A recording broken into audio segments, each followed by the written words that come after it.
నటి సమంత ఇప్పుడు top heroine stage లో కొనసాగుతూనే అక్కినేని వారి ఇంటి కోడలవుతున్న సంగతి తెలిసిందే. ఈ ఏడాది ప్రారంభంలోనే నాగ చైతన్యతో సమంతకు నిశ్చితార్థం జరగగా అక్టోబర్ నెలలో వీరి వివాహ వేడుక జరగనుంది. సమంత అక్కినేని ఇంటి కోడలు కావడంపై ఇప్పటి వరకు అక్కినేని కుటుంబ సభ్యులైన నాగార్జున, అఖిల్ స్పందించారు. కానీ నాగ్ భార్య అయిన అమల నుంచి ఏ స్పందన తెలియలేదు.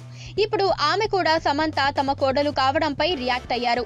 తను కాబోయే అత్తగారితో అనుబంధం గురించి సమంత ఇప్పటికే పలుమార్లు చెప్పగా ఇప్పుడు అమల కూడా తన అభిప్రాయాన్ని చెప్పేశారు.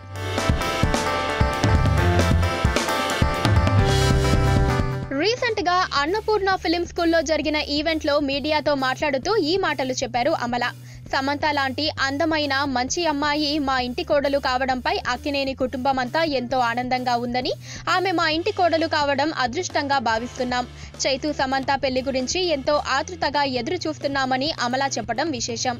సమంత తమ ఇంటికి రావడం తమ అదృష్టమని అమల అనేసారంటే ఎంతటి ఆప్యాయత కురిపించేస్తున్నారో అర్థం చేసుకోవచ్చు. పక్కనే ఒక గంట సింబల్ కనిపిస్తుంది కదా, దాన్ని నొక్కారనుకోండి, మేం చేసే వీడియో అప్డేట్స్, నోటిఫికేషన్స్ అన్నిటితో మీ డివైస్లో వాలిపోతాం.